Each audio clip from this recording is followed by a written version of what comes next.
Sobat Midomi di Indonesia.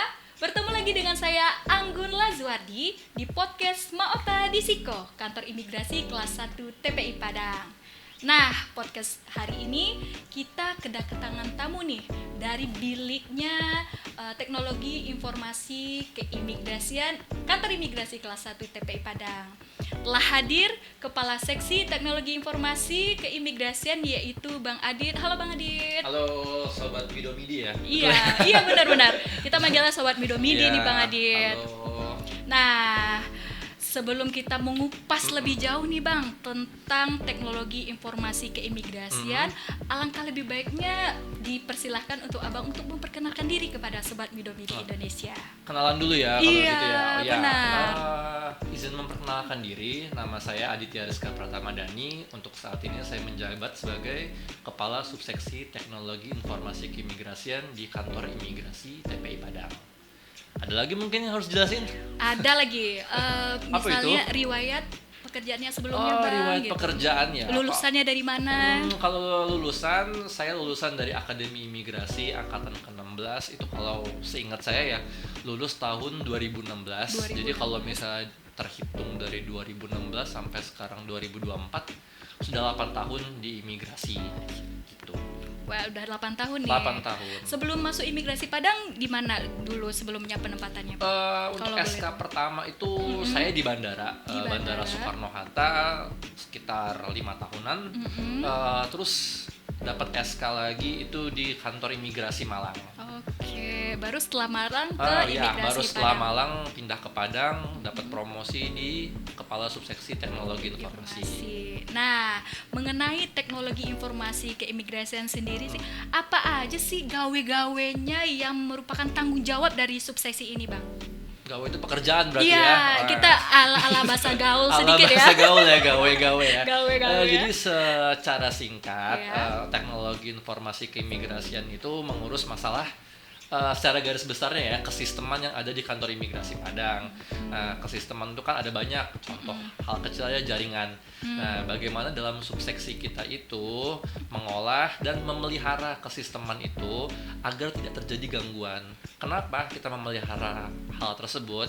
Ya, kalau kita jaringannya gangguan, sistem bermasalah kan merepotkan dan tidak bisa bekerja dengan baik. Artinya bagaimana cara kita dalam subseksi itu memaintenance hal-hal pemeliharaan tersebut ya. agar tidak terjadi gangguan. Intinya secara garis besar seperti itu.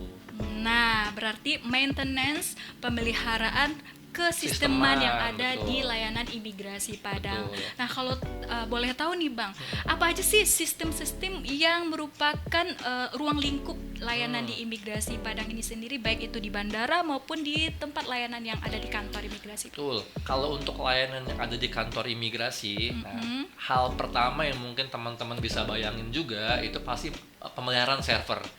Hal ya. kecil aja, contoh bagaimana kita mengatur tempo di ruangan server itu dalam kondisi suhu yang normal. Oke. Kalau misalnya Anggun bisa bayangin, kalau server itu dalam keadaan yang panas, suhunya panas, akan jadi masalah.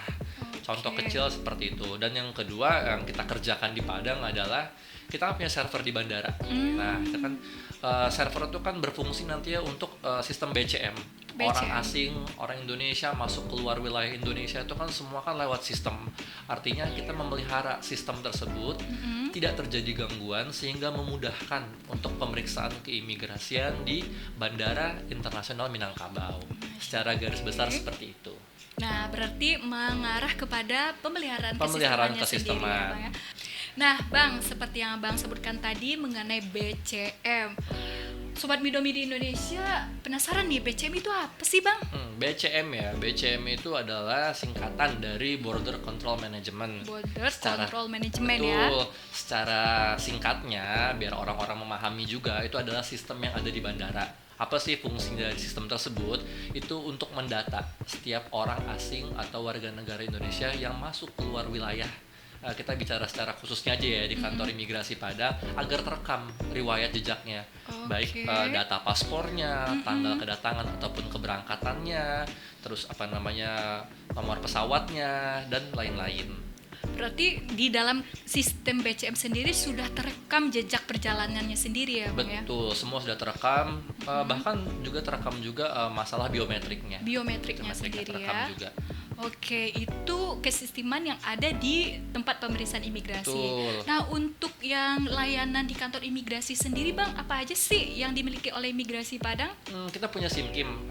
Kalau teman-teman belum tahu, SIMKIM itu adalah layanan kesisteman untuk pembuatan paspor. Oke. Di mana nantinya dalam sistem tersebut setiap orang yang akan membuat atau memperpanjang paspornya nanti akan diambil biometriknya. Biometrik itu wajah, foto ya, terus ada sidik jari dan lain-lainnya. Terus kita juga punya kesisteman terkait Nidakim ya, itu Nidakim. untuk pengawasan orang asing dan juga warga negara Indonesia. Lalu ada aplikasi kesisteman tentang izin tinggal dan status keimigrasian.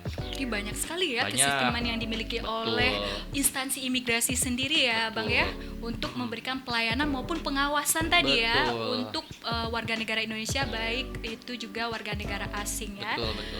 Oke, nah Bang, salah satu tugas dan fungsi bagian dari seksi Abang sendiri itu kan bagian teknologi informasi keimigrasian.